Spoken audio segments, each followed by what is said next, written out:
Côte d'Ivoire, samedi le 15 juillet 2023. Crise chez les artisans. Déclaration du président Bakayoko Mamadou, président de la coalition des organisations des artisans de Côte d'Ivoire. Bonjour chers camarades artisans. Aujourd'hui, je vais intervenir sur deux sujets brûlants concernant l'artisanat en Côte d'Ivoire. Le premier sujet concerne l'opération que les actuels dirigeants de la Chambre, les actuels soi-disant dirigeants de la Chambre veulent lancer concernant la mise en conformité des artisans de Côte d'Ivoire. Et le deuxième sujet concerne les élections, parce que jusqu'à présent, le contentieux n'a pas encore été vidé. Et nous allons aussi nous prononcer sur ce sujet. En ce qui concerne la mise en conformité, sur le circulaire établi par la Chambre nationale des métiers de Côte d'Ivoire, sur les prétendus dirigeants, que les prétendus dirigeants ont rédigé, ils disent qu'ils vont appliquer l'article 55 et l'article 59 du Code de l'UEMOA. Quand j'ai vu ce document, ça m'a fait sourire parce que un texte est fait pour être appliqué dans son intégralité. On n'applique pas des parties qui nous arrangent et laisser celles qui ne nous arrangent pas. Avant d'arriver à l'article 55 et 59 qui parle de la répression, il faut déjà situer le cadre. D'abord, il faut commencer par l'article 11 du Code de l'UEMOA que j'ai à ma disposition. À l'article 11, il est écrit qu'avant toute chose, la Chambre des métiers doit procéder à l'identification des artisans de Côte d'Ivoire. C'est l'identification qui permet de savoir qui est artisan et qui ne l'est pas. Même avant les élections, l'identification devait être faite parce que c'est elle qui permet de savoir qui est artisan et qui ne l'est pas. Et l'article 12 va plus loin pour dire que quand on fait le recensement, il y a une classification.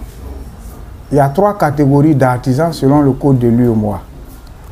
La première catégorie sont les artisans de suivi. La deuxième catégorie sont les artisans émergents. Et la troisième catégorie, les artisans professionnels. Que dit le texte? L'artisan de suivi, après le recensement, après l'identification, a droit à un récépissé. Et lorsqu'il a ce récépissé, il dispose d'1 an, selon les textes, avant d'aller se faire identifier pour avoir un registre des métiers et une carte professionnelle. L'artisan émergent dispose de 6 mois après son identification avant d'aller se faire immatriculer pour bénéficier d'un registre des métiers et d'une carte professionnelle. Et l'artisan professionnel dispose de 3 mois selon les textes. Je mets quiconque au défi de me prouver le contraire. Mais vous n'avez pas procédé à l'identification. Vous n'avez pas procédé à la classification. Et vous venez subitement pour dire aux gens d'aller prendre des registres et des cartes professionnelles. Mais sur quelle base? Aujourd'hui, on ne sait pas encore d'Ivoire qui est artisan, qui ne l'est pas. Là où c'est encore plus grave, le code de l'UEMOA a été signé en 2014 à Yamoussoukro, c'est-à-dire dans notre pays. La Côte d'Ivoire étant la locomotive de l'UEMOA, nous avons l'obligation d'appliquer ces textes dans leur intégralité.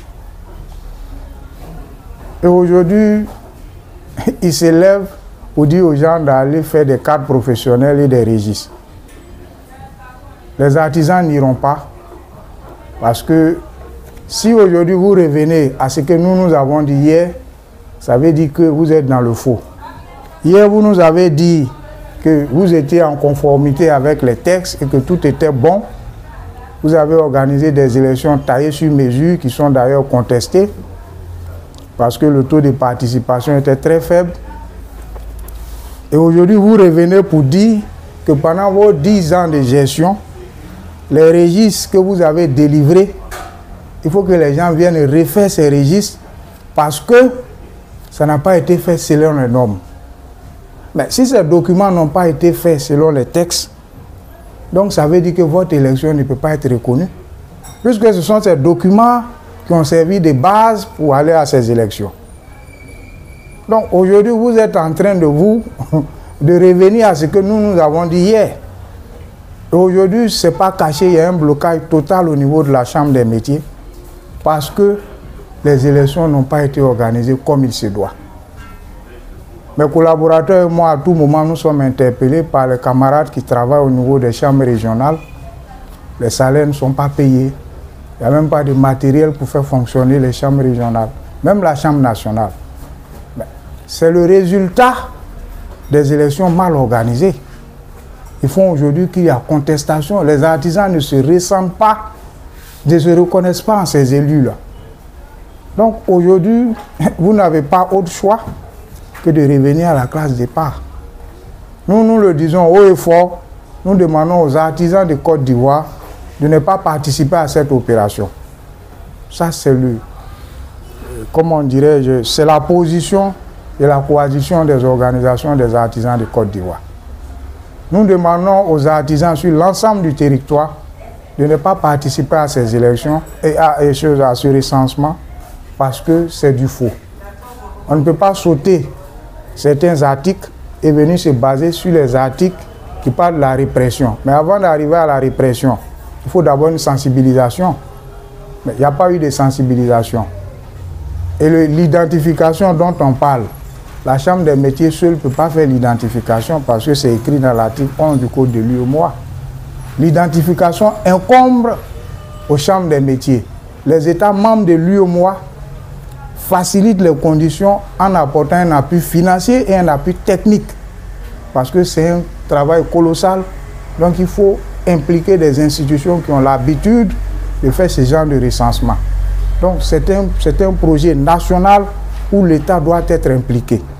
C'est à l'issue de ce processus-là qu'on peut délivrer des registres des métiers et des cartes professionnelles.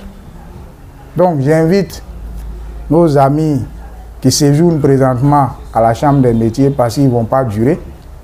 Ils sont en train de nous démontrer qu'ils ne méritent pas d'être là, puisqu'ils ne maîtrisent même pas les textes que eux-mêmes ils ont dit et que le soi-disant président a dit sur la chaîne nationale, la première chaîne ivoirienne, que durant ces 10 années de mandat, son bilan, c'est qu'il a pu faire adopter 2 textes. Le Code de l'UEMOA et le Code de l'artisanat de Côte d'Ivoire. Donc, des textes que tu dis que pendant 10 années, tu n'as pas autre bilan à part ça. Mais si tu n'arrives même pas à maîtriser ces textes-là, c'est que ce n'est pas la peine. Donc voilà un peu en ce qui concerne l'identification. Nous disons non, parce que c'est un processus qui ne respecte pas les textes. Et nous les mettons au défi. S'ils estiment qu'ils peuvent aller à un débat, nous sommes prêts. Et on va aller s'expliquer devant la nation. Et on verra, entre eux et nous, qui maîtrise les textes. En ce qui concerne les élections, la Chambre des métiers, nous l'avons toujours dit, nous ne reconnaissons pas les résultats issus de ces élections parce que les textes n'ont pas été respectés. Et nous sommes dans cette même logique.